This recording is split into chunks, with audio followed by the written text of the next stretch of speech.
so worried about being insincere, but as for being a moron... Oh, now, don't worry about that. You could act like a moron, couldn't you, dear?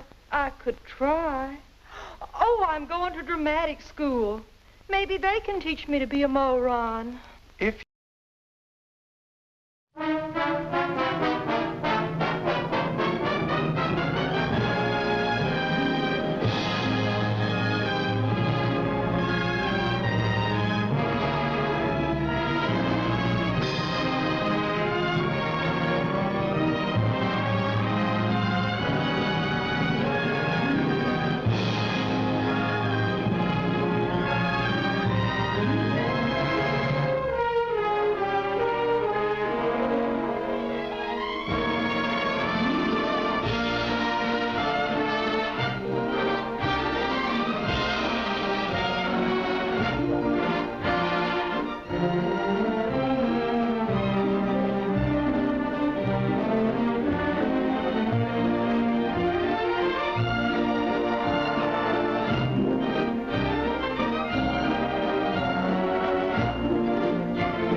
Not a bad writer.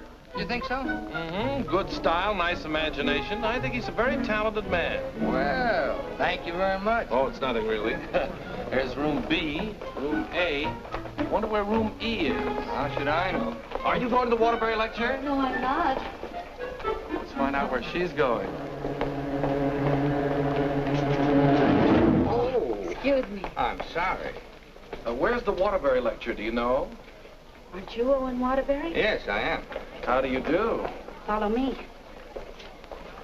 Where are you taking us? Room E. Are you a student or a teacher? I'm a student. Oh, advanced or beginner? What do I look like? Well, You look very advanced to me. Ah, Mr. Waterbury, good evening. how do you do, Mr. Gilbride? You're right on time. We almost didn't get here. I was doing his laundry, and we had to wait for it to dry. His underwear is still wet. I brought a friend, Mr. Ronnie Hastings. Oh, how do you do, Mr. Hastings? Hey, let me get you a chair. No, never mind. I'll sit in the bleachers.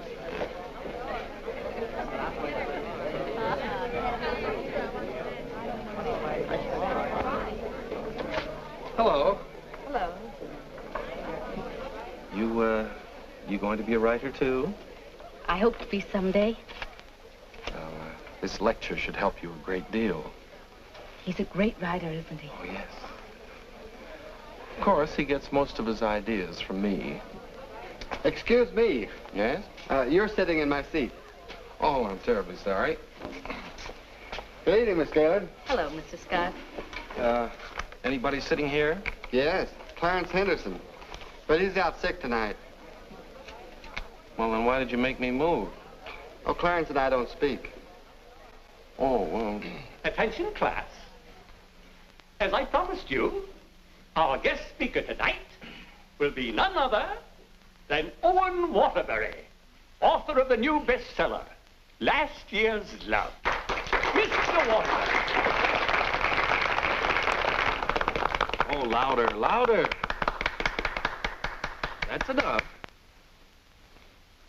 I understand that most of you hold all sorts of jobs during the day, and yet you've been studying the technique of writing in the evening. Now you're ready to take your pen in hand and go out and conquer the world. You know, I'm hardly the person to tell you how to write because I don't follow any rules. Today, the writer is asked to keep one eye on the bestseller list, the other on art. That's divided loyalty, and that makes for dishonesty. I must confess, I've been guilty of this dishonesty, too. But now that I've made my position secure, I'm going to try to write a really good book. No more bestsellers, but something that I hope will be a piece of great writing. You know, good writing, fine writing, is here and here. The dictionary is filled with all the words you need, but unless the mind and the heart find those words for you, you better leave them in the dictionary. He's so brilliant. Shh. Because a writer, fundamentally, must believe in himself. That's half the battle.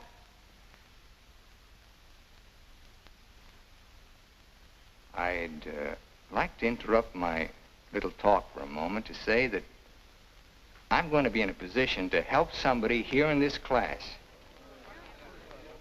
Beginning tomorrow, I'm going to need a secretary. I've already placed the request with the University Placement Bureau, and man or woman, whoever qualifies, will get the job. That's very nice of you, Mr. Waterbury. Well, it's not a big job, but the surroundings will be wholesome. And you'll be able to serve your apprenticeship under someone who's already established. Well, so much for that. I remember when I wrote my first novel. It took a lot of work. I starved, lived in a little back room, all the while consoling myself that I was going to be another poet. So you're really going to work for Owen Waterbury? Well, I was offered the job by his personnel manager. I've heard a lot of weird stories about Owen Waterbury. Oh, you hear weird stories about any famous person. Why, last night his talk was actually inspiring. Steve, do you realize you've been here 5 years? Well, isn't that a little too long for anyone with my ambition? Where does Mr. Waterbury do his work? Well, his personnel manager said in his apartment. Apartment? Well, you can't expect a writer to work in an office, Mr. Harris. I want to write, and I think he can show me how. Who knows? After a year with him, I might even be autographing copies of my own book in one of your bookstores. By taking a course in Owen Waterbury. And getting paid for it at the same time. I'm going to miss you, Steve. Oh, no, you won't. After a week, you won't even know I've gone. Not true, but good luck anyway. Well, I could make a big speech, but I think you know how I feel about everything. You've been wonderful to me. I understand. Steve. Yes? Call me sometime, will you? We'd like to know how you're getting on. I'll call you tonight, after I get the job.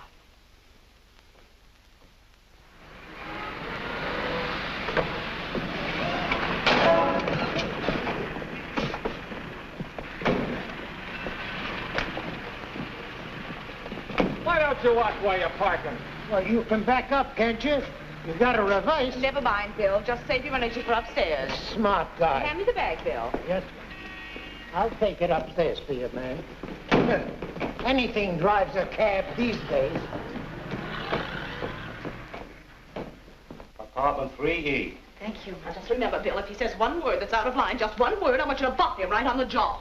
They might take my license away. Not for protecting a lady. Well, come on, in or out. You know, I hit pretty hard. The harder, the better. Is he a big guy? 6 feet of bluff. I'll cut him down. I didn't get this nose for nothing. Are you sure he can't fight? He's a writer. Writer?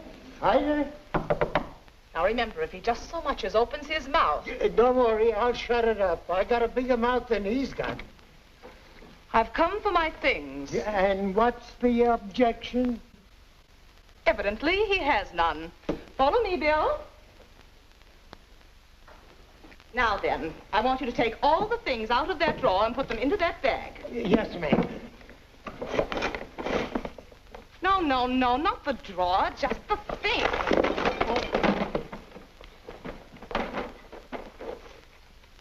Oh, come in. Come right in. That's right. That's Mr. Waterbury's former secretary. She quit this morning. Won't you sit down? This is my mink. And how? Mr. Waterbury gave that to her as a Christmas bonus. My typewriter. Well, that was sort of a New Year's bonus. My aujourd'hui. She brought her own aujourd'hui. My pot. She cooked once in a while. My bourbon. She drank a little. My cigarette box. She smoked, too. My lipstick. Shall we adjourn to the library? Your frankfurters. Goodbye, Mr. Waterbury. Good thing you didn't open your mouth. Thank you. Come along, Bill. Don't bother with your inferiors. And now, miss, what can I do for you? This is your new secretary. Oh, yes, you're from the Kilbride School. Yes, I am. Say, look at that. She knocked over a bottle of ink all over the carpet, and it's going to be hard to get out, too. Well, would you try cleaning it up, please, Mary? Not me. The landlady says I'm not to clean up any more messes. Just do my regular work and get out of here. Excuse me. Would you like some help? Oh, thank you very much. Say, you're going to work out fine. Here, Ronnie. I'm an expert at this sort of thing. He sure is. He cleans up about 6 of them a month. I'll need a cloth and some rug shampoo. This is the stuff you've been using lately. Here, this is a woman's job. It was a woman who did it. It was an accident. You better not let the landlady see that. She'll add $100 for damages to your rent. That's more than last month. Oh, I got some on my dress. Oh, look, why don't you work on the rug and I'll work on your dress? Why don't you two work on the rug and I'll work on her dress? I'll work on my dress. I'll work on the kitchen. Do you like hot dogs? Occasionally, yes. Fine, we'll have them for lunch, and for dinner we'll have steak. Lunch? Dinner, why? I haven't even been interviewed yet. What's your name? Stephanie Gaylord. What do your friends call you? Steve. Oh, that settles it. I think she should be hired. How are you on shorthand? 120 words a minute. Do you do laundry? From my own, generally. Well, you're going to have to learn to do silk shirts, 120 a minute. I'll do the cooking. And eating. Do you live here, too? No, I live next door. But he hasn't been there since July. That's because I have no kitchen. Well, we share our kitchen on a cooperative basis. He cooks and he eats. You know, Owen and I went to school together. I was in kindergarten, and he was in the 8th grade. Then I went to high school, and he was still in kindergarten. And then I studied piano and became a character in every Waterbury book. And what were you in last year's Love? I was the chorus girl who studied piano and was very bitter about the world. Where'd you work before? Who, me? I was secretary to Charles Harris. He owns the Harris bookstores all over the country. And how is Mr. Waterbury's latest novel doing? Second only to the Bible. Oh, well, he won't like that. You married, Steve? No, I'm not. Please, Ronnie, I'm not interested in whether or not Miss Gaylord is married. Oh, no. My biscuits are burning. I've had married secretaries before, and, well, their husbands were a little troublesome. They were murder. His working hours are very peculiar.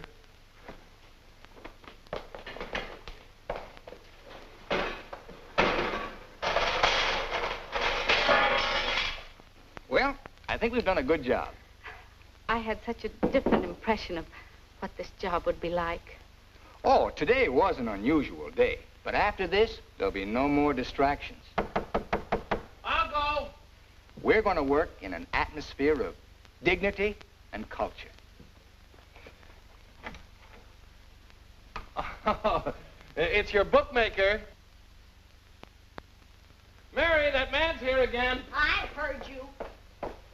How much do I owe this time? $11.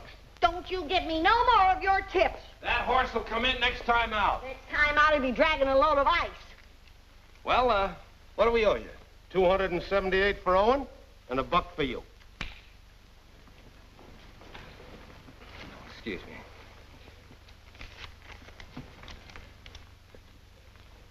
Here you are. I'll have to owe you mine till next week. You want to wager today? Well, I haven't looked them over yet, but I'll give you a call. And no more 50-cent bets. The boss don't like them. Where was I? You were telling me that everything here was dignified and cultural. Oh, yes. Now, Steve, about your other duties.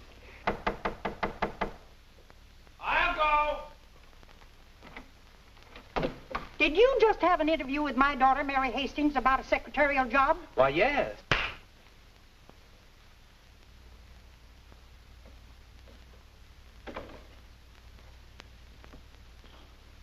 I have a message for you. Well, what's the message?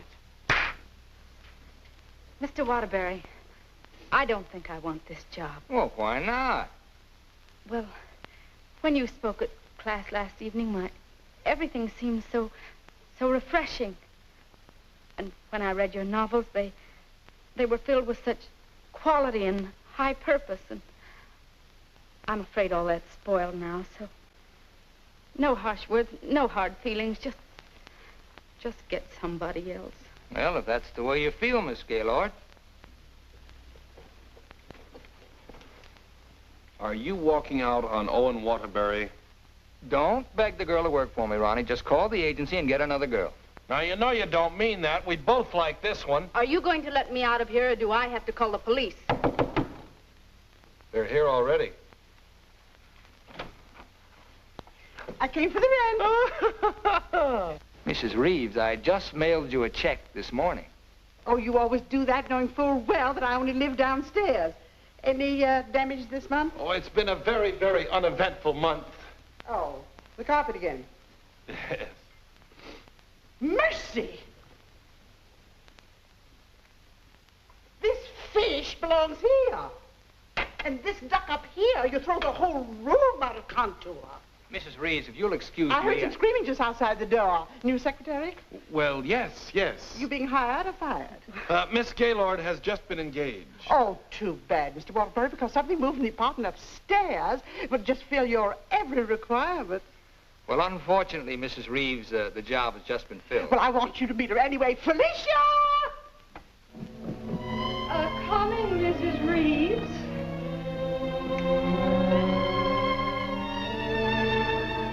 Felicia Adams, I want you to meet the famous Owen Waterbury. How do you do? Him. How do you do? How do you do? Felicia came to California to get into the movies. Now, who does she remind you of? Oh, now, don't tell me. Let me guess. Zazu Pitts. Oh, of course not. Felicia, in addition to being a secretary, is a very good actress, aren't you, dear? And take off your coat and let them see.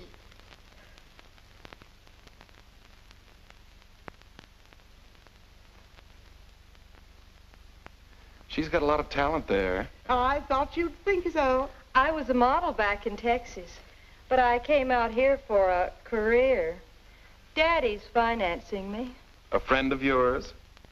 No, my father. Perhaps Felicia could play the heroine in your next novel when it's made into a movie. She could do that. What's the heroine like? It's a girl from the South.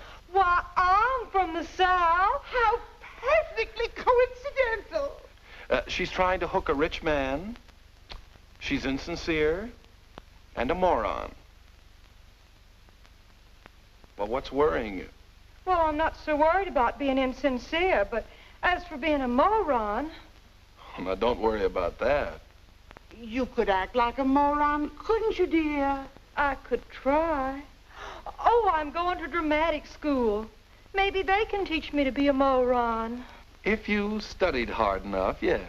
It'd take a lot of work. Look, Mrs. Reeves, I haven't even started my novel yet, and it doesn't look as if I'm going to if I'm continually interrupted. Well, we'll leave and let you work. Oh, Ronnie, I'm having a party for 50 guests tonight, and I'm expecting you to entertain for us at 9. Is it informal, or shall I bathe? If you don't care to entertain at my parties, pay your rent. Well, I'm off to the horse show. You haven't got a chance.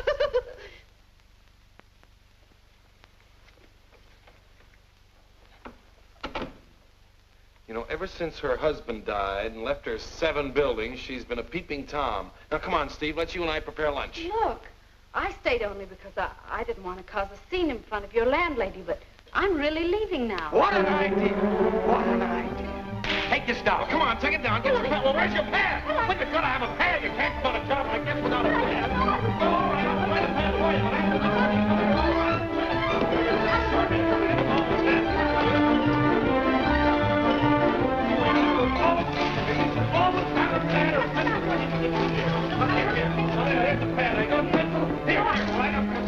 Get over there and look for the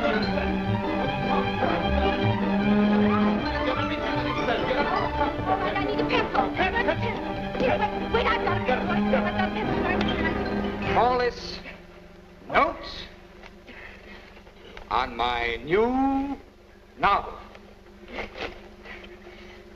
That's all for now. Tomorrow morning at 10 o'clock.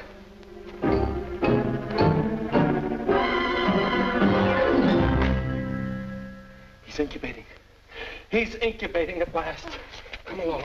Is he always starting new novels? Yes, always. I remember on last year's Love, I was baking a cake. All of a sudden, he called me out, and I had to start taking dictation. And I couldn't go back until he was through dictating. At 3 o'clock in the morning, we sat down to chocolate-covered ashes.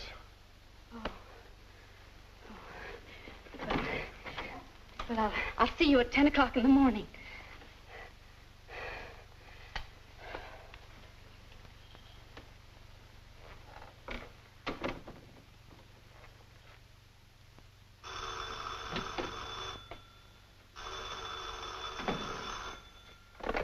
Hello?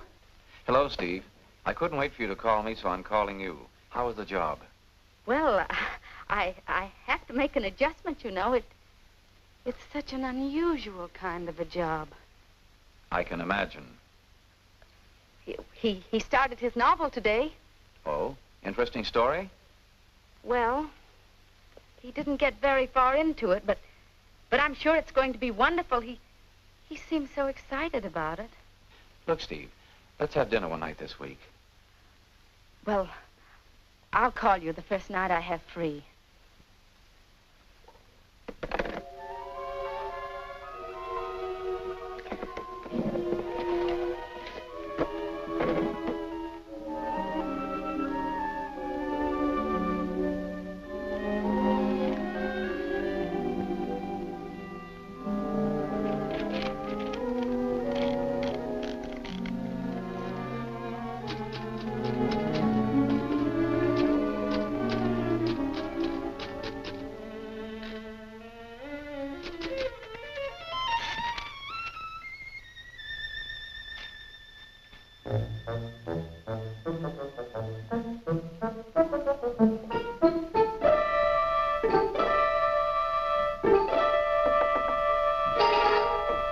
Good morning. Good morning. Well, you're bright and early this morning. It's 10 o'clock. Say, did you ever think how you'd look in mink? Well, I see you've got your pad. Keep your pencil poised. The genius is still dressing. I'm making potato pancakes for luncheon. He's in a sour cream mood today. If you need anything ironed, I'll be in the kitchen ironing. Well, Good morning, Steve. Good morning. Right on time. Let's see, where did I leave off yesterday? Notes on my new novel. Yeah. I'll go.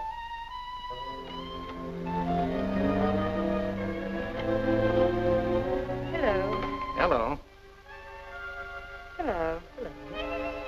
Hello. Hello. Hello. Hello. Hello.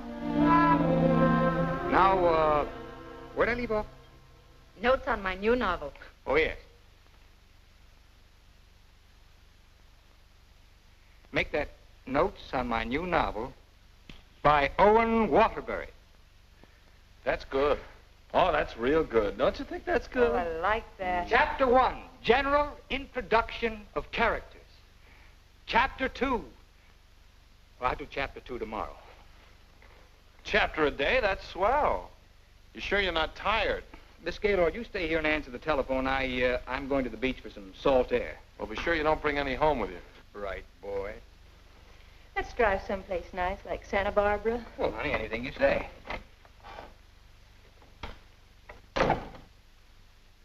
Don't pay any attention to him. He's just trying to make you jealous. Jealous? Well, what makes you think I'm even interested in him? You know, for a secretary who's just been given the day off, you're awfully annoyed. Annoyed? Of course I'm annoyed. I just don't want to sit here doing nothing. I came here to work. I came here to do nothing, and now I'm working. Look, if you get paid for idleness, grab it, you fool. There goes another one.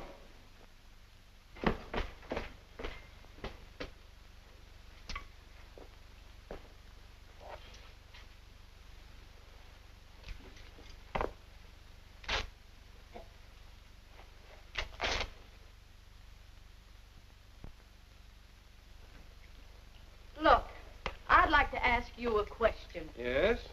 Does Mr. Waterbury intend to write a book? That's a very interesting question. Waterbury's a genius. And what do you think he's doing right now? Incubating. Exactly.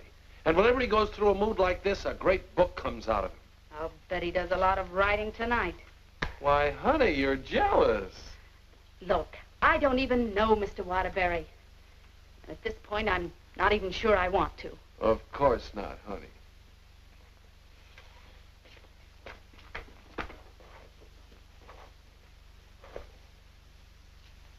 Say, can you tell me what I'm doing wrong? Everything. Here, let me have it. How can you get so many wrinkles in it? Well, he's tried 16 laundries, but he still likes my work best. These are good shirts. We're good shirts. You know, I just thought of something. What? I must be going out of my mind. Why? Well, I went to night school for a whole year to learn to be a writer. And here I am doing a guy's laundry. Oh! It's not done yet.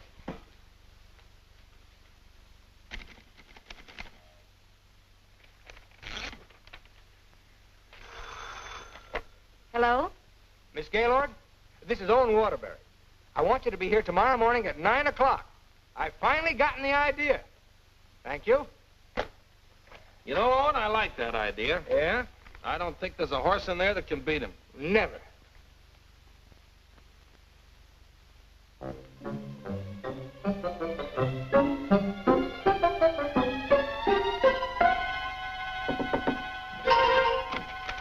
Morning. Morning. Oh, leave your coat on, Steve. The taxi will be here in just a minute. Got a pair for her? Well, she can use mine. Where are we going? To the races. The race. Haven't you ever been? Never in my life. Swell. Always lucky the first time. Come on. But what about that idea you had last Oh, that can wait till after the third race. Look, I got a horse in here. Look, Mr. Waterbury, I don't think I ought to go along. Say, are you complaining about being paid to go to the races? Come on!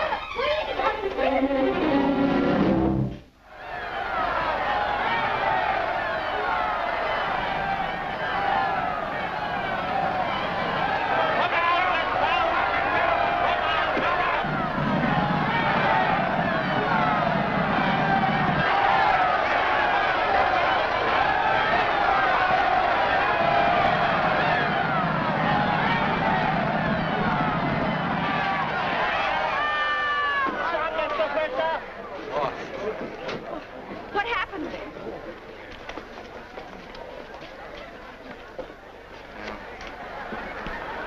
Last time I take those guys' tips. Well, so far this job has cost me $83. Now, don't worry. I'll see that you get that back. Why should you? I gambled and I lost. Well, losing's good for the soul. We had the 3 best souls in town.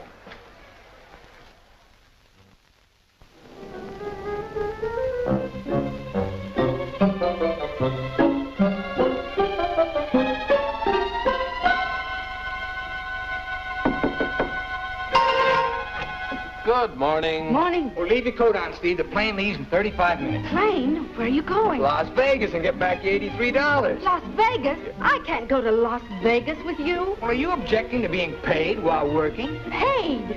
I don't think I can afford to work for you much longer, Mr. Waterbury. Oh, Steve, it only takes an hour and a half to fly. Hey, you catch the evening plane back, you're home in time for dinner. With tons of money. No, I won't go. I just won't go. No, please. Please put me down.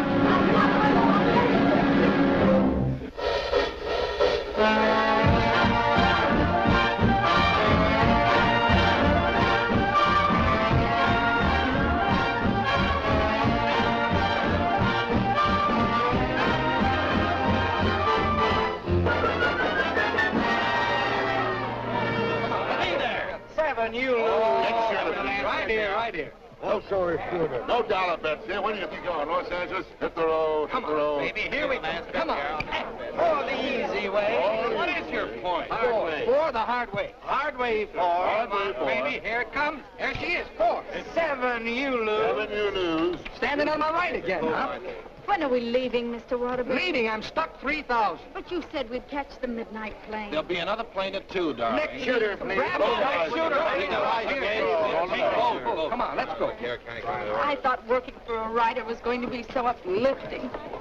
Craps, you lose. Perhaps you lose. See what you did? But I didn't do anything. She didn't mean it. What are you grinning about? I'm betting on crabs. Everything was going to be so intellectual. Perhaps again. Go ahead. Are you doing that on purpose? What did I do? You're doing all right, honey. What's her point? Her point is craps. Can't you make anything but craps? I was going to meet only literary people. Craps me! You're my dream. Never saw that before. Don't make any more craps, understand? I'll tell him when he comes in. Keep your mind on the dice.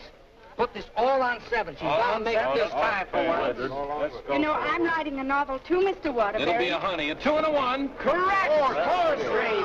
Get out of here. That's goodness. What's wrong? Keep your mind on the dice when you roll them. How dare you speak to me like that? Just for that, you roll your own dice.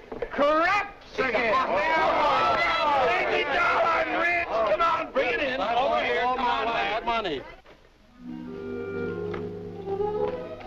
Gaylord. Steve, where are you going? I'm going home, and I never want to see you again. You're a fraud, Mr. Waterbury, a cheap, egotistical fraud, and your whole existence is something I want no part of. I'm sorry I even met you, because you've spoiled something for me. You've spoiled my impression of Owen Waterbury, the writer. Steve, look, you can't go home alone. I'll take you home. Steve, please sit down, will you? I want to talk to you, please.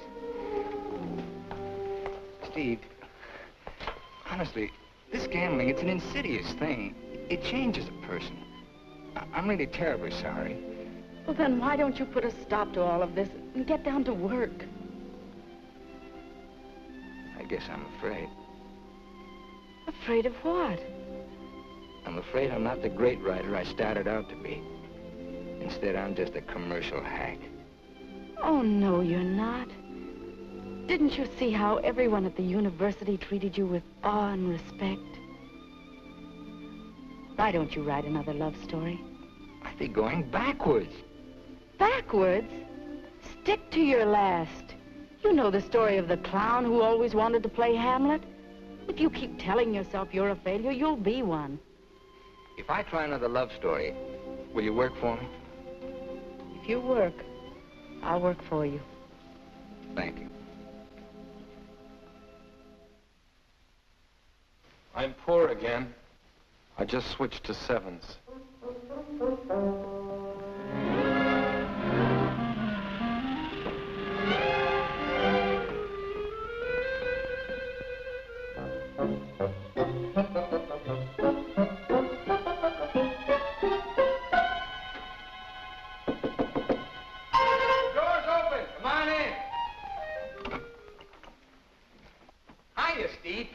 Keep your coat on. I'll tell you why. The taxi's going to be here in just 1 minute. What? Oh, don't worry. We're going to work, but let's do it at the beach house, huh? He's superstitious, honey. He starts all his novels at the beach house. But why the beach house? Did you like last year's Love? Very much. Well, most of last year's Love was done down there. Well, shall I take the typewriter? It'd be a nice idea. Ronnie, will you stop teasing the girl? I'll be dictating today. Come on, Steve.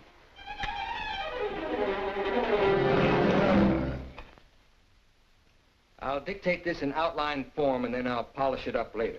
Yes, Mr. Waterbury. This is the story of a successful novelist who began to die, morally and spiritually, until a girl came into his life. And then the whole world seemed changed. He'd seen her one night while delivering a lecture to a short story class.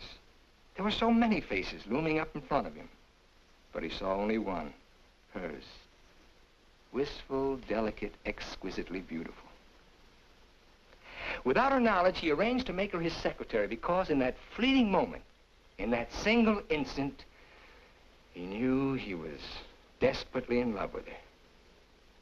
One day, he asked her to go to his beach house and work there because he wanted very much to tell her the way he felt, but he lacked the courage. Mr. Waterbury, Miss Gaylord, when I'm working, I don't like to be disturbed. Sorry. Where was I? He wanted very much to tell her how he felt, but he lacked the courage. Oh, yes. Now here she was, seated before him, tender and fragile as a poem. He had looked around a corner, and there she was. Oh. What's the matter? Oh, I broke my pencil. Here you are. Let's continue.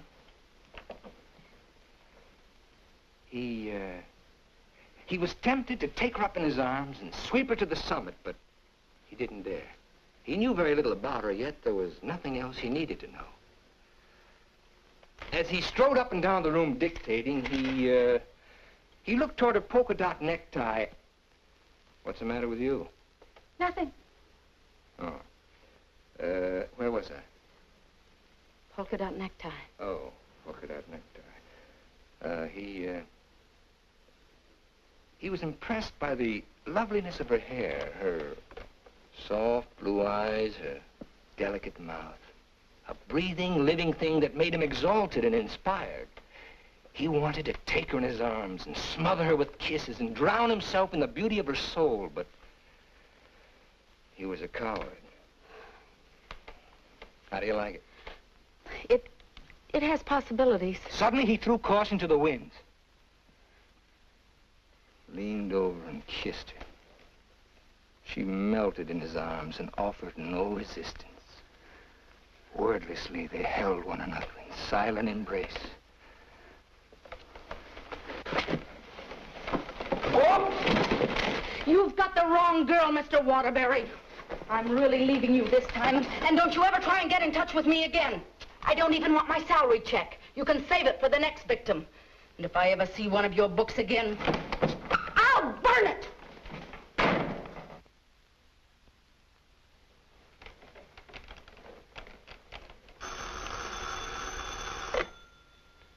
Hello. Well, hello, son. I just thought I'd call you and let you know I made dinner for the three of us. And ask Steve if she likes popovers.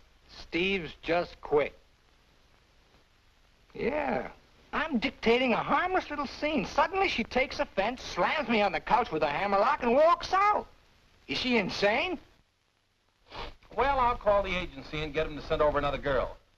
I better get one who likes broiled chicken, because that's what we have for dinner. Don't call anybody.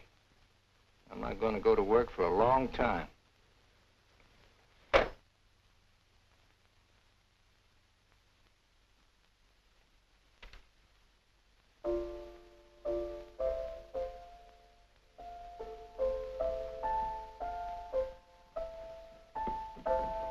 Come on, will you get out of here so I can wash these keys? I'm composing. Composing? I haven't heard a good song out of you yet. That's it. Give me that again. Thank you very much. What are you calling that thing? I got a cold in my nose. Come on, sing it. Oh, Mr. Ronnie, Oh, don't be silly. I just want to hear the quality. Sniff, sniff, here's a handkerchief. Ka-choo, ka-choo, gesundheit to you. Let yourself go and blow. Oh, let yourself go and blow. Sad, ain't it?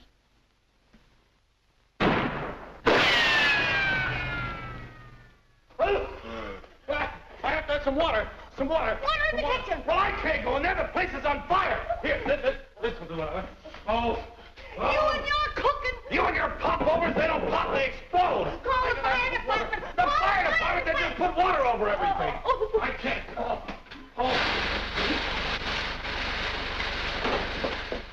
I'm going to tell the landlady on you. Oh, I gotta tell the landlady on you. Well, I'm not going to clean up this mess. All right, just for that, you won't get a piece of pie. What's in that garbage can? Pie? 30 misses out of 31 tries.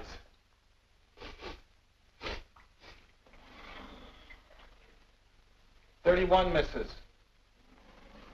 Well, at least the roast chicken's safe. What's that? Roast chicken? How can you pour roast chicken? Well, I had to roast it in the pressure cooker. It melted a little. Oh, he'll have his dinner out tonight. Well, so am I. You don't think I'm going to eat this horrible mess, do you?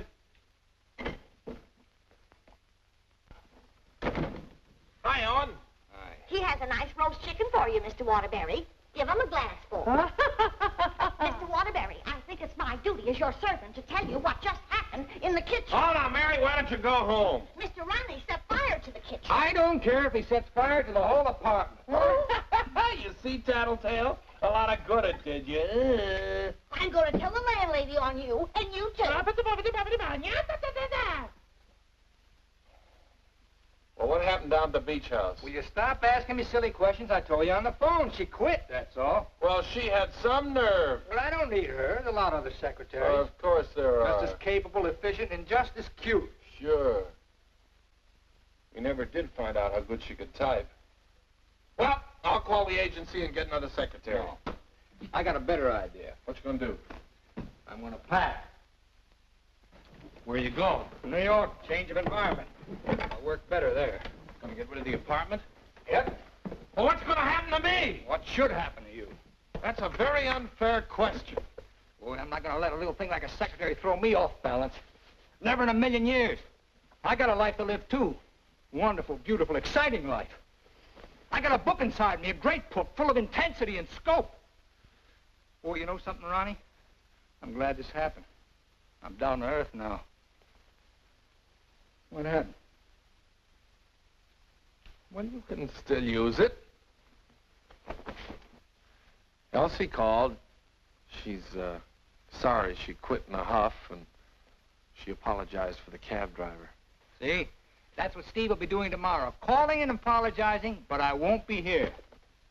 Say, what am I running away for anyway? I'm not afraid of her. That's what I like to hear. That's the real Owen Waterbury. Listen, call Elsie. We'll take her out to dinner. We'll take them all out to dinner, a different one each night. I'll go and change my apron and be right back.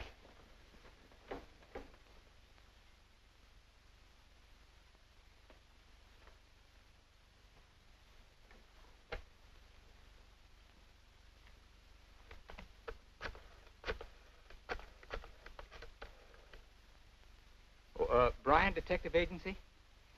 This is Owen Waterbury. Yeah. Look, I want you to shadow a girl for me. Stephanie Gaylord. Now, let's all try to have a good time tonight, okay? I'm willing. Are you, Ronnie? I'm willing. Good evening, Mr. Waterbury. Hello, Francois. Here, why here? I like it here. You've always hated the Ridgely room. He's joking. I'm not joking. You've always hated it, hasn't he, Elsie? I thought so. I've always hated it. Mr. Waterbury, there's a gentleman here to see you. Gentlemen? Oh, yes. Ronnie, will you take Elsie to a table, and I'll join you in just a minute, huh? All right, but don't leave us. Don't stick Elsie with the check again. Antonio, table 3. Table 3. Where is he? Alcove 2. Oh. Good evening. Is that the gentleman? Yes, sir. Hello. Did you send me that message? Yes. Bryan Detective Agency. Oh. Devon is the name. Well, how'd you find her so fast? That's my job. There she is, right over there. With a man. Who's the man? I don't know. Do you want me to find out? Of course I do. All right. I'll start shadowing both him and her. I want you to find out everything you can about her. I think she's in love with him. She your wife? No, my secretary. I get you. Look, I want nobody to know about this. Don't worry. The way I operate, even you won't know about it. Can you check a pass for me? It'll be expensive. Well, why? The unknown quantity. You've just finished checking on a girl. Took us a year to get her pass caught up with her present. Do a good job. I will. Take care of my check. Cigarettes? Yes, give me a pack, please.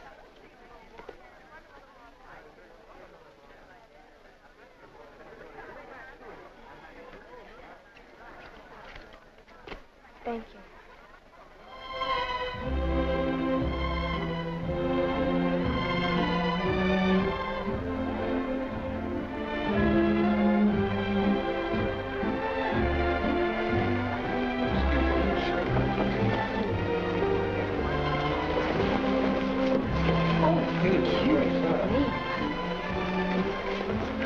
Oh, excuse... Hiya, Steve. Hello, Ronnie. Don't talk to her. I'm mad at her. Oh, I forgot. Good evening. Good evening. You know him? Uh-huh. He's my new boss. Your new boss. What's his name? Charles Harris, the bookseller. That's Steve's old boss. He's not so old. How dared you go work for him? Listen, Shakespeare, I'll work for whom I please. Well, did you have to pick on her old boss? Didn't she pick on mine? When Mr. Harris called the employment agency, he asked for somebody with literary experience.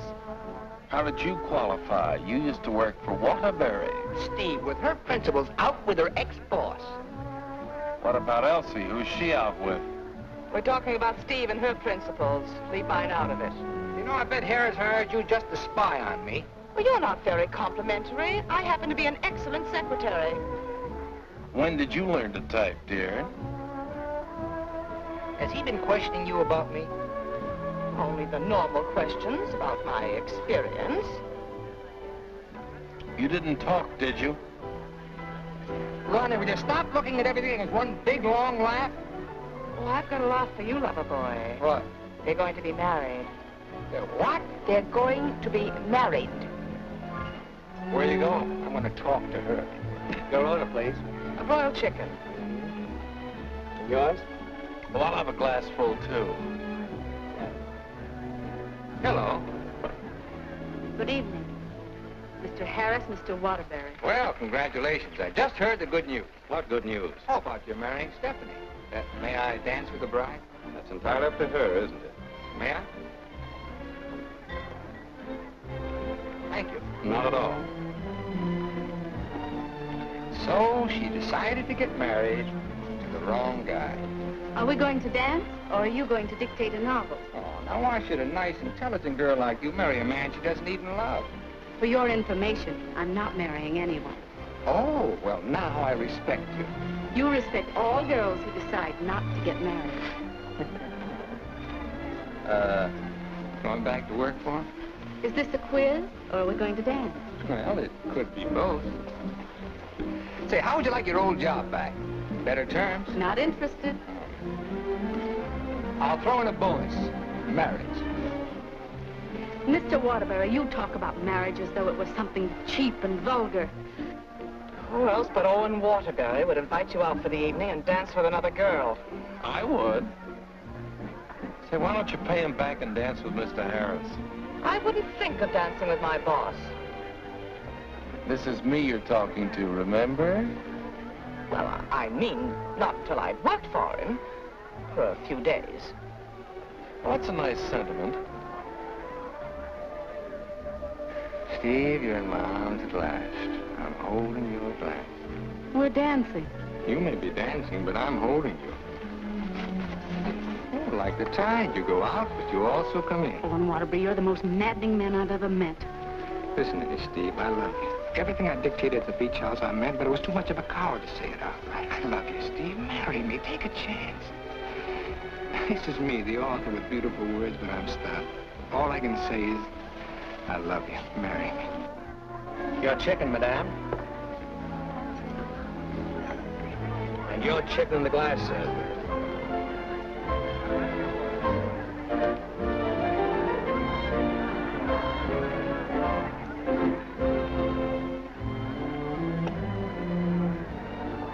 Harris looks lonely.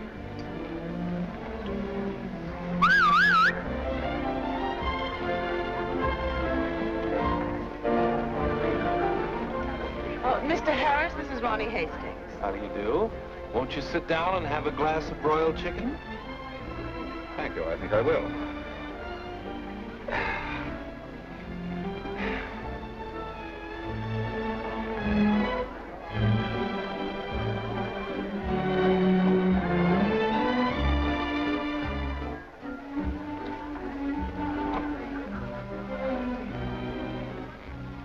Ever heard the story of the unholy three? If you don't mind, I think I'll be running along. Mr. Harris, would you mind taking me with you? Not at all. Well, who's going to take me? You watch the floor show.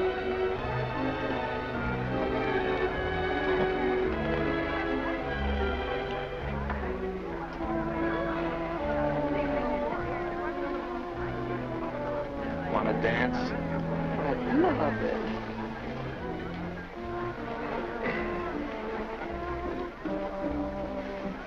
Are you a gigolo? After tonight, I think I will be.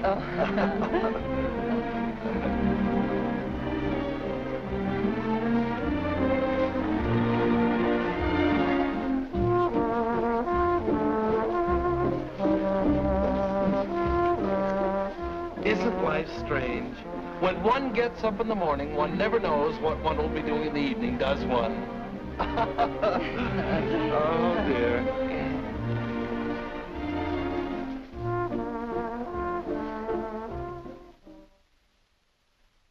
And in addition to the office supplies, please order one Remington electric typewriter for the outer office.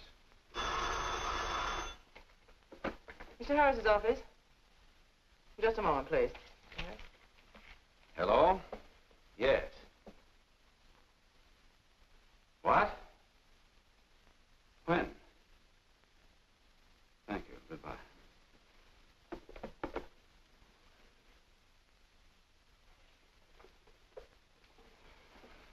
What's the matter? Is anything wrong? Owen Waterbury just married Steve. He didn't. Oh, yes, he did. I never thought she'd marry him. I never thought he'd get married. Well, here we are, honey. Welcome to Honeymoon Manor.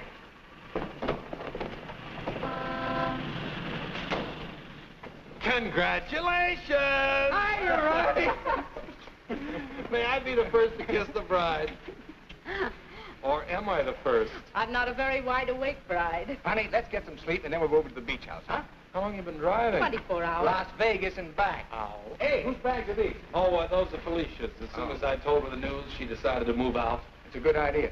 Darling, this is quite a threshold. 3 stories up. Well, we can use the threshold upstairs. Oh, good idea.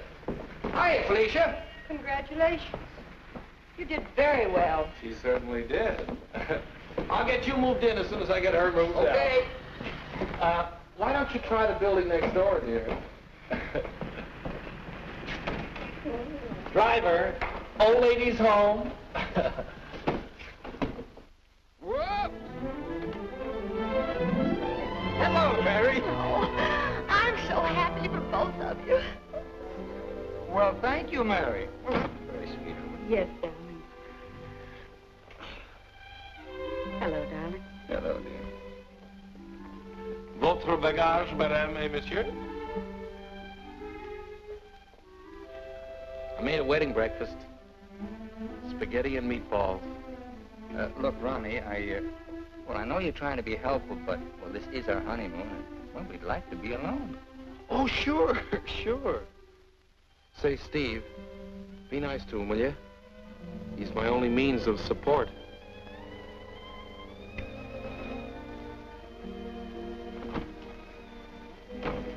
Darling, are you glad you married me? Oh, what a question to ask me now. Well, it was on the spur of the moment, and you do change your mind so. Darling, I'll never change my mind about you. You're the first nice thing in my life. Could you tell me where is apartment 3E? Who are you looking for? Isn't that the business of the people in apartment 3E? It's the next apartment down the hall, sir.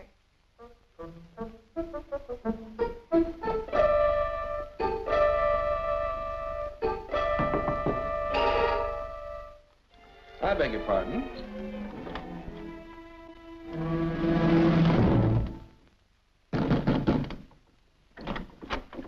Yes, and what can I do for you? I have a message for Mr. Waterbury. Well, I'm afraid Mr. Waterbury can't be disturbed just now. He's a little busy. My name is Devaney. Will you tell him the woman he's interested in got married?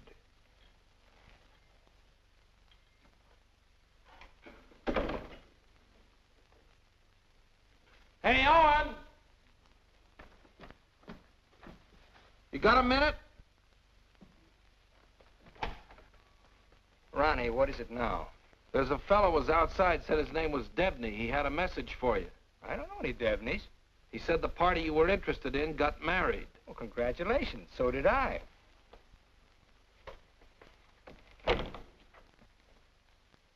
Darling, whom were you interested in who got married? There's only one married girl I'm interested in.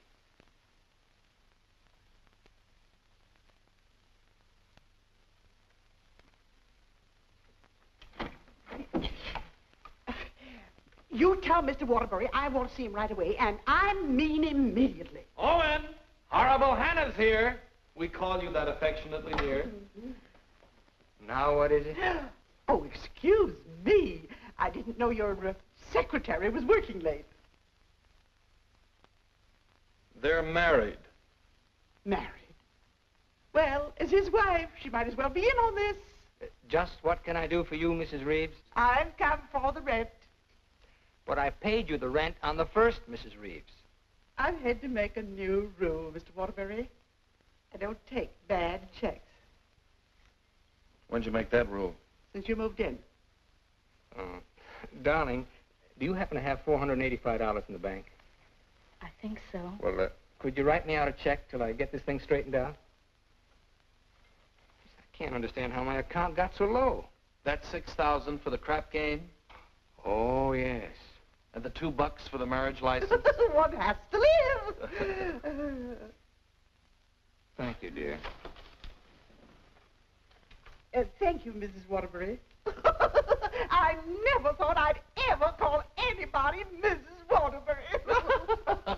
Oh, well, I'll just walk you down the hall. Oh, thank you, Ronnie. Is this any good? She's loaded. Well, I suppose an explanation is in order. You don't owe me an explanation. Oh, but darling, I want to explain. Oh, excuse me.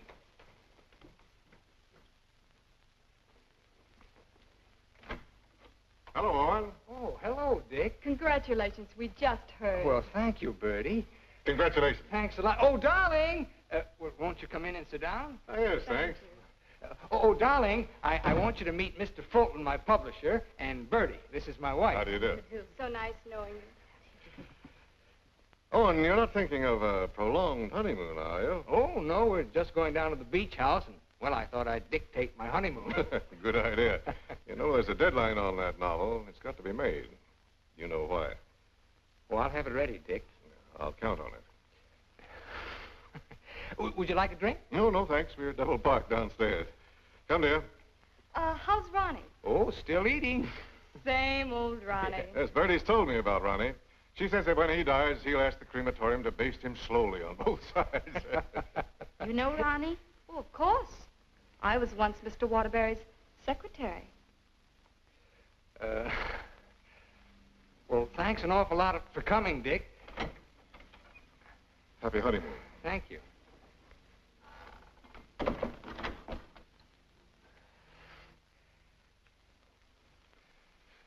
Darling, why did Mr. Fulton look at you so accusingly? Well, I owe him $20,000. I drew it as advance royalty against my next novel. And that mink coat Mrs. Fulton had on? Is that one you gave her? Oh, Bertie meant nothing to me. I'd written a bestseller, and I was throwing money around like water. You can always take it back and give it to Mr. Fulton as part payment. Oh, darling, I'll get you 100 mink coats. Darling, I don't think I can afford 100 mink coats. After all, paying your rent will keep me broke. Honey, did you marry me for my money? No, but I'm beginning to think you married me for mine. Look, darling, let's get out of here. We're never going to be alone here. Honey, I know a perfect little mountain cabin away from publishers and landladies. And secretaries? Well, except you. And I'm going to work. I promise you. I promise you.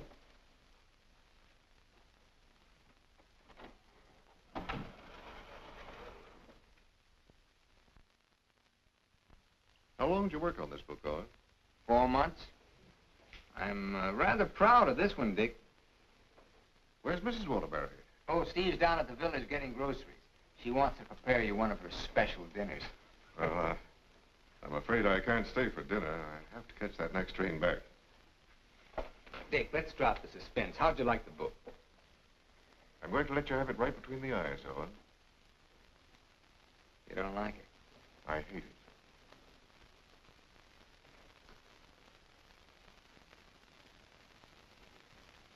It's just about the worst piece of drivel I ever read. Why, if I were to publish this, Owen, it would ruin you. Fortunately, I found another book to use in its place.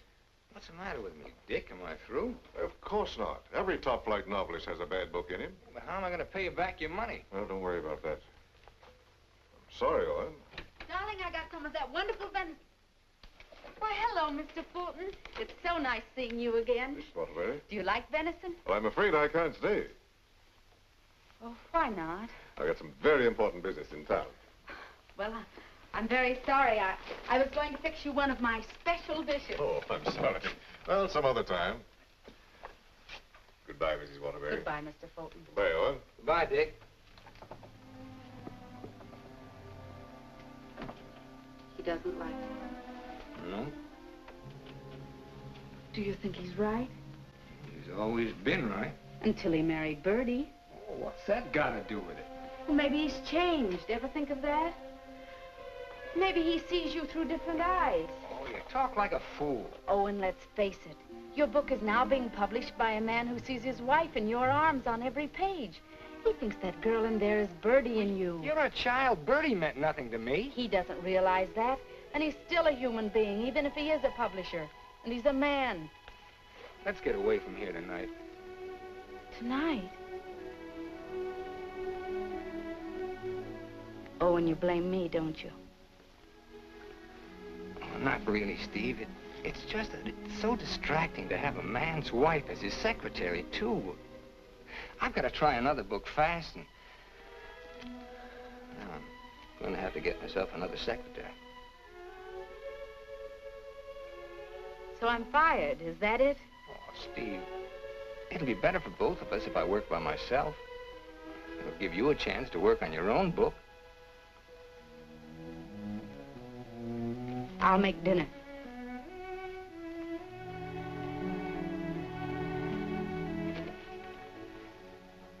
Owen, I finished my book.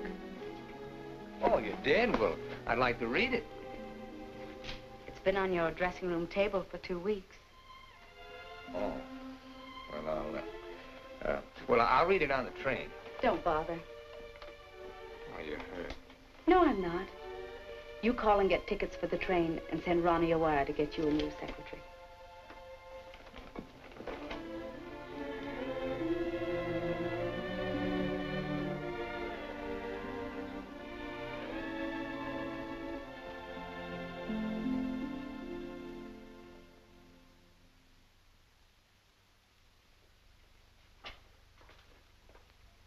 Mrs. Waterbury. Hello, Elsie. Mr. Harris told me you phoned in from the station. Did you have a nice honeymoon? Very nice, thank you.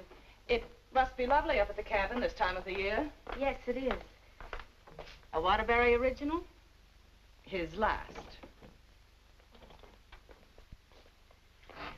Steve. Hello, Charles. Sit down, won't you? Thank you. Oh, you're looking fine, fine. Well, 4 months of the outdoor life. None the worse for it. Charles, I want you to do me a favor. This is Owen's latest book. Fulton doesn't like it. I want you to read it and let me know what you think about it. I'll try to be as objective as possible. You will be, I know. And I have another manuscript for you. Mine. You finished it? Yes, it was a long uphill pull.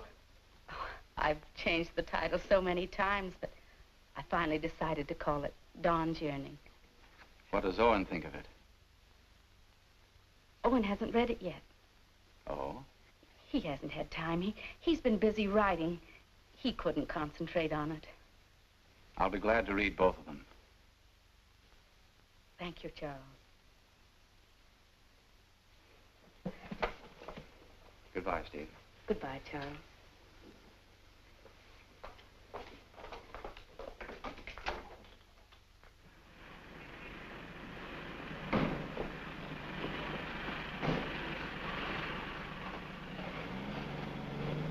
I was on the 3rd floor, but I can't find the Waterbury apartment. Well, here's Mrs. Waterbury. Oh, how do you do? The employment service sent me over. What for? Oh, Mr. Waterbury wants a new secretary. Oh, is that so? Yes. Well, follow me. Oh, thank you. I know it's going to be so exciting working for Mr. Waterbury. You'll just love it. I know I will.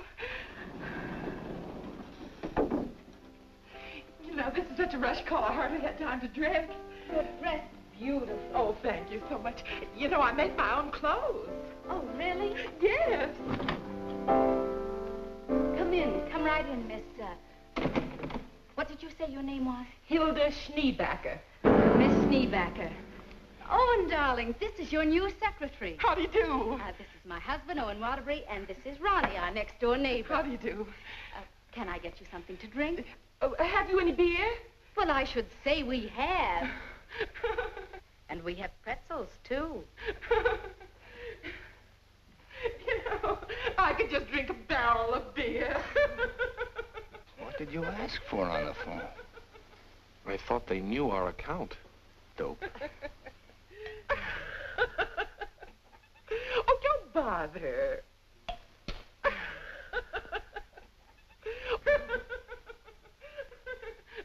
Why don't you bring your beer over here where we can be more comfortable? Oh, do you do laundry, Miss Schneebacher? Just shirts and socks. I don't like to do sheets. Well, sit down, please. How are you on handicapping the horses, Miss Schneebacher? Oh, yesterday I picked 2 winners. Played them both right on the schnozola. Oh, and I think she's enchanting. What size coat do you wear? Do you have to wear a coat on the job? Oh, Mr. Waterbury likes to give all his employees mink coats for Christmas. Oh, I wish I'd known that. I could have saved a skunk's life. I wonder who she means. I'm gonna love this job. You're all so nuts.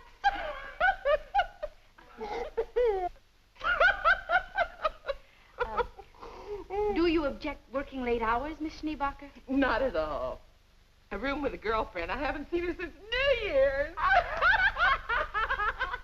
Miss Schneebacher, I'm afraid this job's going to be a little too much for you. But why, Owen? Well, you see, several parts of my new novel are mostly in French, and, well, I'm sure you don't speak French, do you, Miss Schneebacher? Studied it for 6 years. Once I had a French boyfriend. We had no trouble. Yes, but how's your shorthand? Shorthand? I don't take shorthand. You don't take shorthand? Well, no. The agency said this was strictly a typing job. Oh, no. This is mostly a shorthand job. But I could learn it. I'm afraid not. Well, guess that lets me out. Leave the glass, please. Oh. Thanks for the beer.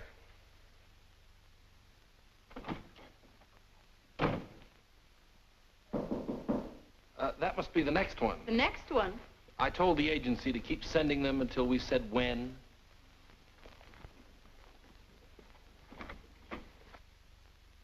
How do you do? Is this apartment 3E? Yes, it is. Does a Mr. Owen Waterbury live here? Yes, he does. I'm Owen Waterbury. Oh, Mr. Waterbury, the agency sent me. Dawn O'Malley. That's right. Won't you come in, Miss O'Malley? Thank you. Won't you sit down, Miss O'Malley? Thank you. Oh, this is my wife. How do you do? How do you do? You take shorthand, of course. Yes, 120 words a minute. Oh. Do you speak French, Miss O'Malley? Mon mère, elle était française. Et mon père aussi. Vous avez raison, elle est pas pour le problème. Dites-moi, Mademoiselle O'Malley. Are you married by any chance? Yes, I am. But the divorce comes final next week. I see. When would you like me to begin? You have begun. Oh, thank you. Steve, shall we prepare lunch and leave them alone? I think they'd like to get to work. All right.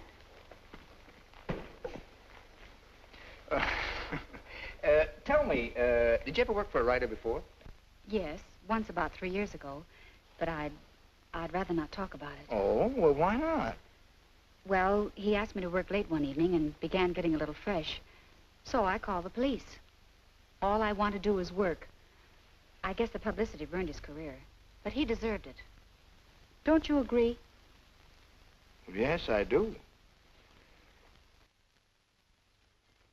How about lunch, Miss O'Malley? Oh, I've already eaten, thank you. And you, darling? No, thanks. I'll skip lunch today. You will just love living in this building, Mr. Scott. And you'll just love the Waterburys. They're so bohemian. Crude. I'll go. Oh, hello. Hello, Mrs. Waterbury. I want you to meet your new neighbor, Sylvan Scott. He's moving that little bachelor apartment upstairs that Felicia used to have. Yes, I know, Mr. Scott. Hello, Stephanie. How nice. Come in, come in. Now, I want you to meet the important member of the family. This is the great Owen Waterbury. Oh. How do you do, Mr. Waterbury? How do you do? This is the horrible Ronnie Hastings. Hello. new secretary. Yes, she was just hired and I was just inspired. Mr. Scott's a writer, too. My building will be just crawling with them. Yes, Mr. Scott and I went to night school together. We sat next to each other. Mr. Scott used to be a ball player. Just look at those shoulders. And they're not padded either. Well, what do you know? Sylvan writes that wonderful radio program called John's Mother's Lover. John's mother's sweetheart. Oh, yes. Tell me, confidentially, is John's mother going to marry her sweetheart? No, John's father objects. John has no father. Oh, poor John. Sylvan, you'd better rush upstairs and start to work on that radio program. You mustn't neglect John. Well, I'm in a little trouble. You see, my secretary just got married. Oh, what on earth are you going to do? I don't know. I could help you, Sylvan. You, Stephanie? Yes, you see, I was Mr. Waterbury's secretary before he married me. That's right. You were. The marriage was a bonus. Oh, when could we begin? Why don't you just say, I've begun? Ronnie, dear, would you get me some shorthand books and some pencils? How much do you think you'll be giving me tonight? Why, we may be working most of the night. Oh, that's just ducky. I'm used to working at night. Goodbye, darling. Don't work too hard. I won't. Come on. Oh, thank you, Ronnie. Bye. Well, I seem to have fixed everything up. You certainly have. Well, I guess I'll run along. Must you go? I was just poisoning the tea. Oh, Ronnie, you're such a kidder.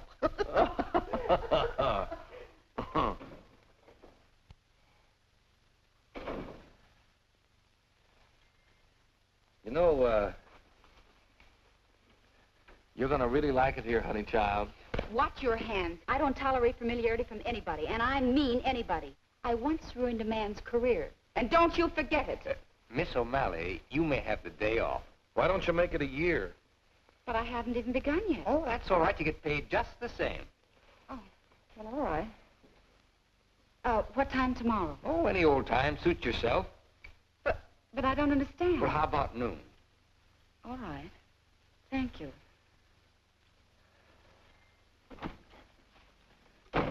Well, you were saying something about poison tea? I mixed it. I get firsties. Now, where was I? Sound of footsteps. 3 people. Thank you. Sound of footsteps. 3 people. Door bang. Door crash. Door slam. 2 shots. 3 screams. Siren. How does that sound? Swell. It's bedlam. John, I'm in love with your mother. And tomorrow, I expect to be your father. John's going to be a father, and I'm the first to know. Now I don't have to listen tomorrow. But, Father, I'm older than you are. John's older than his father?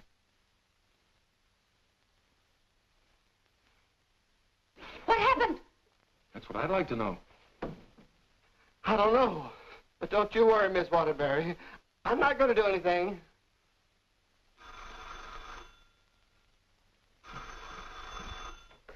Hello. Hey, they just turned out the lights. Who's calling? This is Charles Harris speaking. I'm sorry to be calling at such a late hour, but I must talk to her. They just turned out the lights. Will you keep quiet? This is her husband. No, she's out for the evening. She's right upstairs. And I don't know when she'll be back. Didn't you hear me? I said they just turned out the lights. Darling, may I borrow a light bulb? I don't care what you do. What's the matter? I'm going to a hotel in case you're interested. I'll go to a hotel. After all, this is your apartment. No, it isn't. You pay the rent. Ronnie, will you take this up to Mr. Scott, please? Oh, and you can't possibly be jealous of that man upstairs. Why, he's utterly harmless. Boy, you really had me fooled. Why do you say that? Charles Harris just called. Have you seen him, Steve, since we came back? Oh, and it's terribly late, and I don't like cross-examinations. After all, we're 2 adult human beings, and we should be able to trust one another. Don't smile it away with pretty words, Steve. Have you been seeing him? Yes. All right, then this is it. But I only saw Charles Harris for one reason. I took him your manuscript. He knows a great many publishers. Please don't. It's too late for that. I felt at the nightclub you were in love with Harris, and I knew he was in love with you. After all, 5 years is a long time, and I was a fool to think I could break it down. I never loved Charles Harris. Well, you never loved me. You were in love with a schoolgirl notion of a popular novelist. I really try to play this straight with you, Steve, but I guess I made a beautiful mistake. Owen, I was in love with you before I met you. Something in your writing, the tone, the feeling, the quality appealed to me so much that I used to imagine your books were written just for me. It's true, I built it up in a schoolgirl way, and I was so caught up in it, I guess I would have married you the night you lectured in class. If you'd stepped off that platform and asked me, I would have married you. Just like that. How can you talk to me like this? I put you way up there too, Steve. But you tore it down in the cruelest way any woman could. You once called me an egotistical fraud. But what about you, Stephanie Gaylord? What have you been? Go ahead, phone him. He's waiting for you. Owen!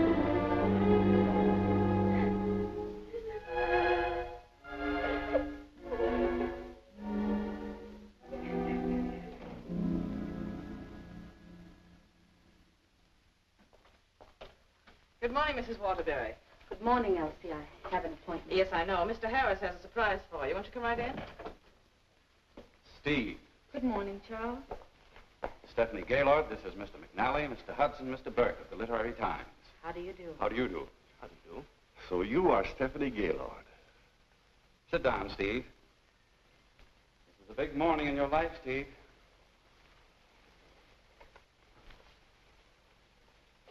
Mr. McNally is head of the publishing house in New York. He flew down this morning. That's why I called you so late last night. We've read your book, Miss Gaylord. How long have you worked on it?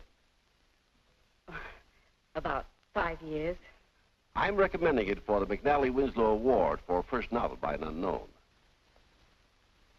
I didn't know you were going to show my manuscript to anyone. I couldn't do anything else after reading it. But don't you see what this will do to Owen? What has Owen got to do with it? Well, Owen's the big guy in my family, and his novel's just been turned down. And if this happens on top of that, it would just about destroy him. He has to have a sense of importance. He's lost all faith in himself. You mean your husband would feel a sense of competition with you? You don't understand, Mr. McNally. Owen's in trouble. And as his wife, I have to help him climb out of it. Steve, I thought you wanted to write more than anything else in the world. I thought so, too, before I married Owen. What about Owen's manuscript? Did you read it? Yes, it isn't bad. It's good. But it doesn't have what this has. This has greatness.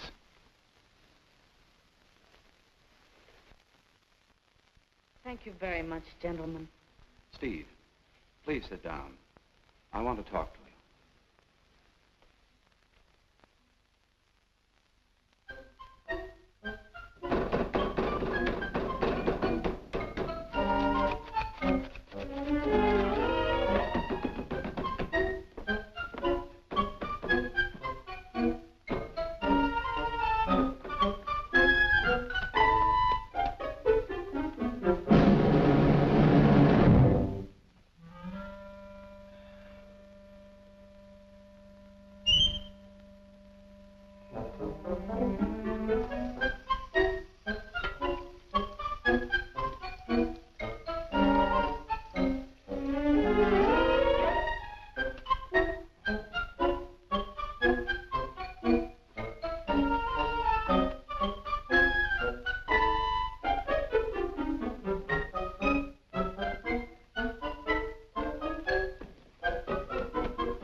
I'm giving your popovers another try.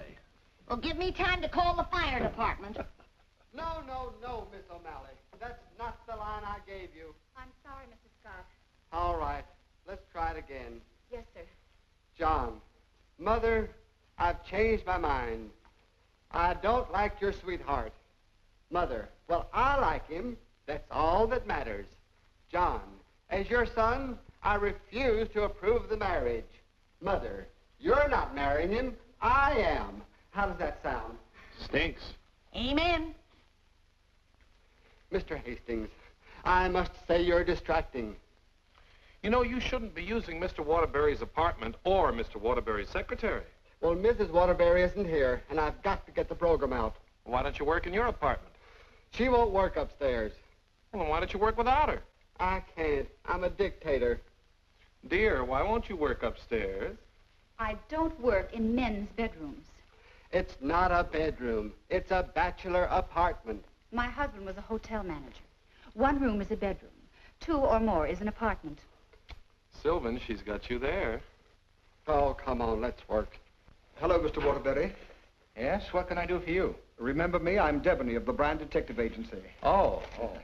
What's this?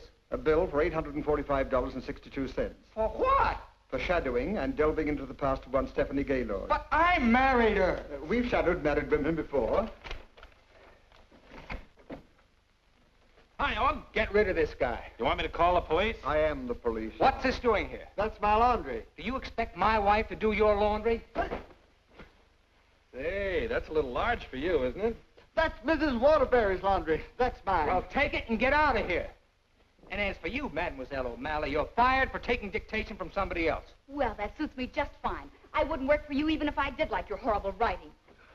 Where's Stephanie? I don't know where she is. I know where she is. Where? You pay this bill and I'll let you know. Oh, Ronnie, do you happen to have $845? And 62 cents. Why don't you write him a check? Oh, yes. Call that number right away. Here is the detailed report. It's very amusing. You see, I had to shadow you at the same time that I shadowed her. Here's Stephanie. Oh, good. Stephanie, where are you? What? What are you doing there? Stephanie, if there ever any chance of our getting together, this kills it now. Finally and for all time, we're through. Charles Harris's apartment. Just like that, no sense of shame. Well, maybe she got her old job back and is working for him. At his home? What decent, self-respecting girl worked for a man at his home? Maybe she's his secretary. Please, don't tell me about secretaries. He could tell you. Here's the report. Page 3 is wonderful. Thank you. Call the employment agency. I'm going to show her. Look, I want a girl this time who's capable and efficient. I'm calling for Mr. Owen Waterbury. Fast typist. I don't care what she looks like. We don't care what she looks like, as long as she's attractive. Do you take shorthand? Oh, but of course. 120 words a minute. Mm-hmm. And, what did you say your name was? Miss Pigeon. Her name is Miss Pigeon? Everybody says I'm flighty. Where did you work before? I'm just out of secretarial school. I think it would be wonderful working for you, Mr. Waterbury. You see, I hope to be a writer myself someday. Oh. Have you ever been married? Oh, no. Never. And you have no objections to working on weekends? Oh, not at all. My time's completely my own. And you think Mr. Waterbury's just wonderful? Mm-hmm. This is a clay pigeon. I've come for my things. Follow me, Bill. Yeah, I know just where to go. I want you to take everything out of that drawer and put it in that bag. Right. I knew you'd come back. It's only for a moment. Where's the mink coat? I didn't get a mink coat. Come into the bedroom, Bill. What's the matter? Short of minks? Say, haven't you been here before? Sure. I came with the other one. I got a cab stand downstairs now. If you need a cab, just open the window and holler. Well, I'm going to do a lot of hollering now. That's his former secretary. Get my bag and things out of the closet. Oh, so you're not in love with Harris, but you go to his apartment. You wouldn't let me explain, and now I'm not going to. Explain? What kind of an explanation could you make anyway? Doesn't matter anymore. You're right, it doesn't matter anymore. Isn't she getting awfully personal? But a wonderful typist. Charles Harris's apartment. Just like that. Just like that. Anything else, miss? Yes, my picture.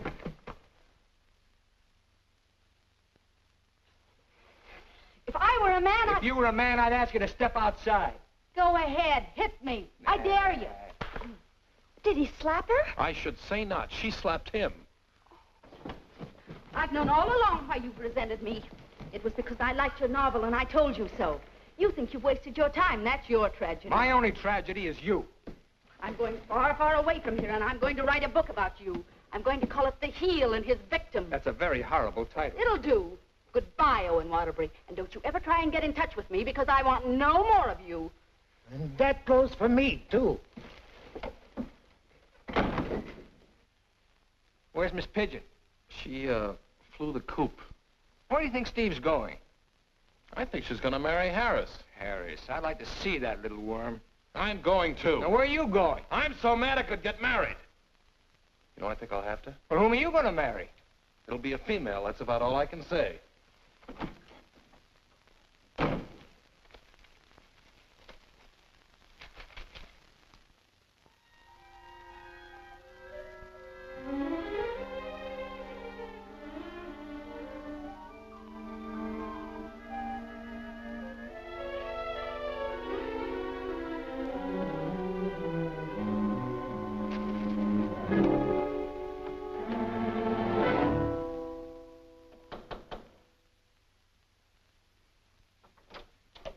I'd like to see Mr. Harris. Your name? Owen Waterbury.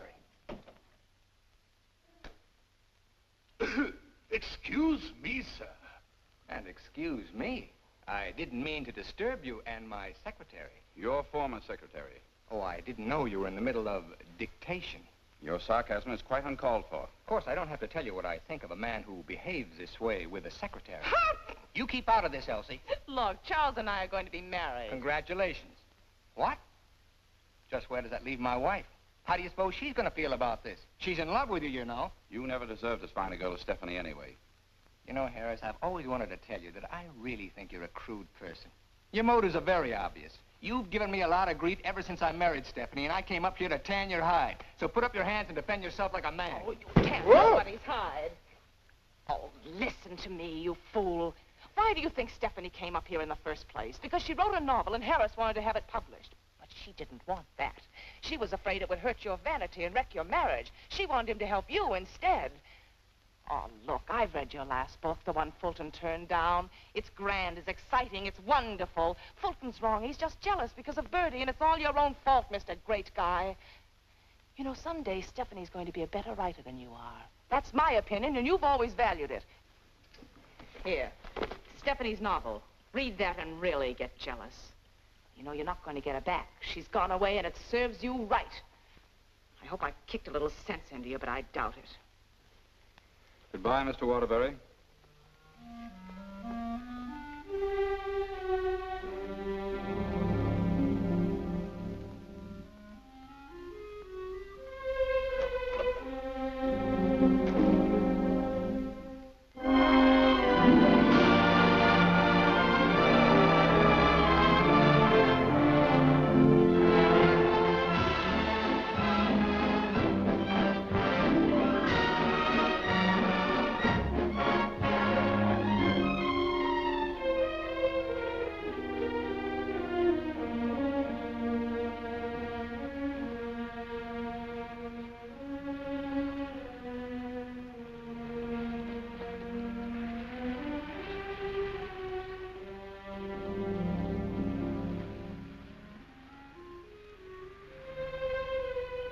Hello.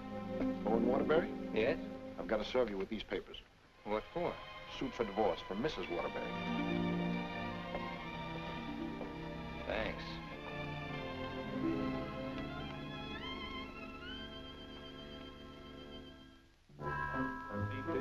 First love at your left, happening down the elevator. Thank you. Oh, mine's 3. What's yours, please? 4C. Isn't that Sylvan Scott's apartment? Oh, is it? I didn't know who lived there, but, I'm his new secretary. I see.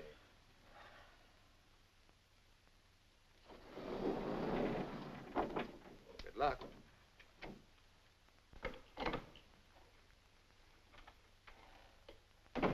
Hello, Mr. Waterbury. Hello, Mary.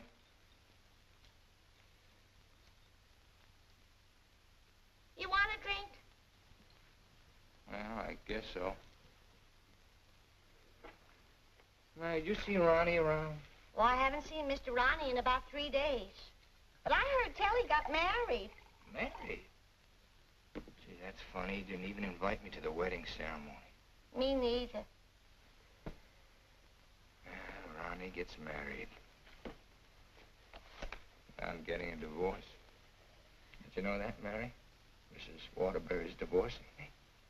I sure was sorry to hear that, Mr. Waterbury. She was an awful nice person. So was you. At times. Thank you, Mary. Well, I see Scott's hiring a new male secretary. Oh, Mr. Scott doesn't live in this building anymore. He moved out yesterday. Oh. Well, who moved in up there? Mrs. Waterbury. Steve? Yes, she's a big writer now. Well, of all the nerve, I'll fix first. You can't do this to me.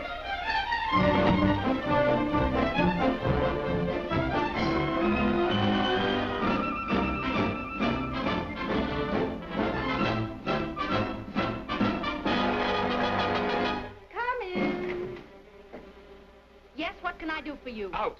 But I said get out. But I don't understand. Don't you listen to him. This is my wife. You're his wife? I'm trying very desperately not to be. Didn't you get the divorce papers today? You're still my wife until the final decree, and that takes a whole year. Are you still here? I said get out. Mr. Simpson, you come back here tomorrow morning at 9 o'clock. You'll come back here never. If I find you here again, I'll throw you out on your ear. Hiring male secretaries right under my nose. Right over your nose, dear. And don't be cute at a time like this. Why'd you take this apartment anyway? Because it was the only one I could find, and Mrs. Reeves was kind enough to let me have it. Oh, sure, sure. I thought you'd think I was chasing you, Owen Waterbury. But my living here need cause us no embarrassment. We can be friends, meet in the hallway, and exchange polite little hellos. I exchanged polite little hellos with your friend Harris recently. Elsie was there. She told me all about your book. Oh, you didn't want to have it published because of what it might do to me. Silly. I mean, do you think I look upon you as a competitor? Don't you think I can compete with you, Mr. Waterbury? I read your book last night. Kept me up most of the night. You want to know something? Yes. You're better than I am. But don't tell anybody because I'll deny it. Now, you listen to me, Mr. Owen Waterbury. I'm a human being, too, and I have certain rights and privileges. I had an idea for a book, and you made me lose a very good secretary. Well, look, why don't you dictate it to me? You? Sure, I can take shorthand. Owen Waterbury. Look, you want to know a secret? What? I'm a better secretary than you are. Oh. All right, prove it. Get the shorthand book and pencil. Okay. And I don't want to hear another word about our personal problems until I get this down. Let's call this Notes on My New Novel by Stephanie Gaylord. This will be the story of a girl who became secretary to a very egotistical man who thought he knew everything there was to know about writing. Oh, now, wait a minute, Steve. Please, you're interrupting my train of thought. He was attractive. In an ugly sort of way. Thanks a million. Will you please stop interrupting me? But he was filled with childish frustrations and complexes which she, in her silly way, tried to cure. Now, wait a minute, Steve. I'm not going to sit here and take down this... Listen, this is my new book. Until she suddenly discovered he didn't need a wife. He needed a psychiatrist. A psychiatrist? That does it. Now I'm insane, am I? Okay. But if you publish that book, I'll sue you. You just go ahead and sue me if you think I'm afraid. Hello. You know, this book sounds very interesting, but there's one thing I've got to know. Did she love him? Well, of course she loved him. She loved him deeply, devotedly, desperately. Then why didn't you say so? I've come for the rent. Ronnie is your new landlord. Oh, no, that vase belongs up there. And this belongs here. And this belongs here. Oh, Ronnie, do!